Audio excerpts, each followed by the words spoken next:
Corona संक्रमण के मौजूदा दौर में पूरे देश और दुनिया के साथ बीकानेर भी रुक सा गया, लेकिन संकट के इस दौर में भी सतर्क रहा बीकानेर। माननीय मुख्यमंत्री श्रीमान अशोक गहलोत के कुशल मार्गदर्शन और जिला कलेक्टर श्री नमित मेहता की अगुवाई में चिकित्सकों, नर्सिंग कर्मियों, पुलिस कर्मियों, स्वच्छता कर्मियों, संविदा कर्मियों और सभी फ्रंटलाइन वॉरियर्स की बदौलत बीकानेर ने कोरोना के विरुद्ध प्रभावी जंग लड़ी। कोरोना संक्रमण की पहली लहर के कम होते प्रभाव के बाद से ही बीकानेर दूसरी संभावित लहर से निपटने की तैयारी में जुट गया। एक ओर अस्पतालों के सुदृढ़ीकरण की प्रतिबद्धता दिखी, तो दूसरी ओर हारेगा कोरोना जीतेगा बीकाना अभियान के माध्यम से जन जन को कोविड एप्रोप्रिएट बिहेवियर के प्रति जागरूक किया जाता रहा। इसी श्रृंखला में बीकानेर में स्थापित हुआ राजस्थान का पहला मास्क बैंक। और जब कोरोना की दूसरी लहर आई तो घर घर सर्वे और संभावित मरीजों को त्वरित दवा वितरण, प्रत्येक क्षेत्र में जांचें बढ़ाना, पॉजिटिव मरीजों को तत्काल होम आइसोलेट करना और इन पर नियमित नजर बनाए रखना, प्रभावी कॉन्टैक्ट ट्रेसिंग, गांव-गांव में क्वारंटीन सेंटर बनाना, उपखंड मुख्यालयों पर ऑक्सीजन बेड युक्त कोविड केयर सेंटर विकसित करना जैसे सभी कार्य वरिष्ठ अधिकारियों के प्रभावी पर्यवेक्षण में किए गए। कोविड सैंपल की जैसे ही रिपोर्ट आती है, हम रिपोर्ट उस जोन को बता दी जाती है। जिस अस्पताल से संबंधित कर्मचारी पॉजिटिव रोगी से संपर्क करता है, उसकी तकलीफ, सीवियरिटी और हिसाब से उसको तय किया जाता है। घर पे रखे जाएंगे या कोविड सेंटर भेजा जाएगा या अस्पताल में भर्ती किया जाता है।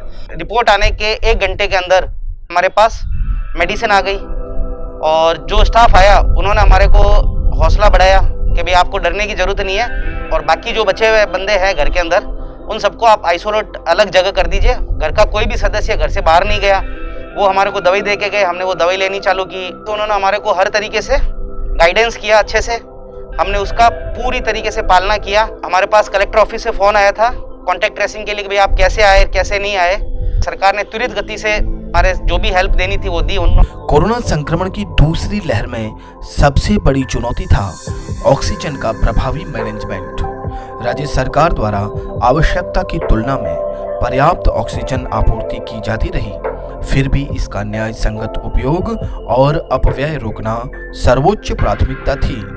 इसके मद्देनजर ऑक्सीजन टैंकर प्राप्त होने से लेकर सिलेंडर की रीफिलिंग और मरीजों को पहुंचाए जाने तक इस पर प्रभावी मॉनिटरिंग की गई। इस कवायद में जिले ने ऑक्सीजन मित्र के रूप में नवाचार किया। जो हमारा वार्ड्स थे, एक्चुअल वार्ड्स थे, वहाँ पर ऑक्सीजन की वेस्टेज ना हो, इसके लिए ऑक्सीजन मित्र करके एक नवाचार यहाँ जिले में किया गया, जिसके अंतर्गत जो हमारे नर्सिंग के स्टूडेंट्स थे उनको ये जिम्मेदारी दी गई कि वो वार्ड्स में घूमें और वार्ड्स में यदि कोई भी मरीज़ ऑक्सीजन वेस्ट करता पाया जाए उनको समझाए और वे खुद भी देखें कि जिस मरीज़ को जितनी आवश्यकता है उसको उतनी ही ऑक्सीजन दी जाए। हमारा मेन फोकस यही रहता है कि पेशेंट को जितनी ऑक्सीजन मिल रही है उससे कहीं ज़्यादा तो वेस्टेज नहीं हो रही है या फिर कम नहीं मिल रही है।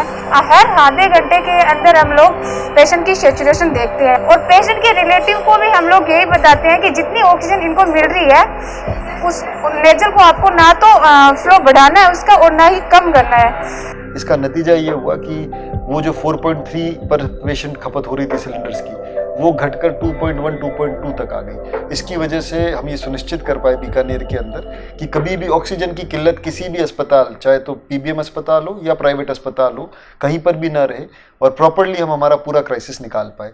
जिले का ऑक्सीजन मित्र का यह नवाचार पूरे देश में सराहा गया और माननीय प्रधानमंत्री श्री नरेंद्र मोदी ने 20 मई को आयोजित वीडियो कॉन्फ्रेंसिंग में बीकानेर के इस प्रयोग को पूरी तन्मयता से सुना और स्वास्थ्य मंत्रालय ने सभी राज्यों में बीकानेर के इस ऑक्सीजन मित्र मॉडल को लागू करने का सुझाव भी दिया।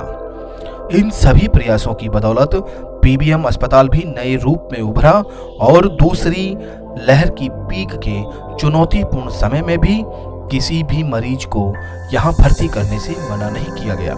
रात में इनकी तबीयत ज़्यादा खराब हुई तो हम तुरंत नागौर हॉस्पिटल में गए। वहाँ पे भी ये 1-2 दिन रहे, प्रॉब्लम थी। हम सीधा बीकानेर पीजीएम आए, तो यहाँ पे इनको तुरंत जो इनको इमरजेंसी के लिए चाहिए था, इनको तुरंत ट्रीटमेंट मिला। जब हम एफसीएच में थे तब भी इनके बहुत सारे अप्स डाउन देखे हमने, मतलब 1-2 बार तो ऐसा लगा कि शायद हम हाथ से चले गए, मगर तुरंत वहाँ पे डॉक्टर्स और स्टाफ मौजूद थे जो तुरंत इनकी कंडीशन संभाल लिए। सबसे बड़ी चीज़ इस हॉस्पिटल की ये रही कि जब हम नीचे एमसीएच वार्ड में थे तो वहाँ पे जो डॉक्टर जिस तरीके से मोटिवेट करते थे वो बहुत अच्छा था उनका। मैं बहुत बहुत धन्यवाद करती हूँ इस हॉस्पिटल को। तो इमरजेंसी में जितनी सुविधाएं इनको चाहिए थी वो हॉस्पिटल ने दी।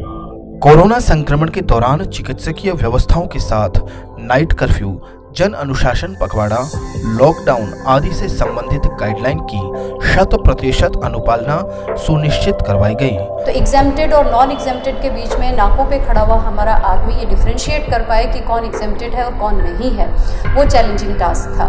लेकिन हमारे नाकों पे बखूबी लोगों ने ये अच्छा काम किया, पुलिस फोर्स ने अच्छा काम किया। बीकानेर शहर में हमने ऐसे 32 नाके लगाए थे।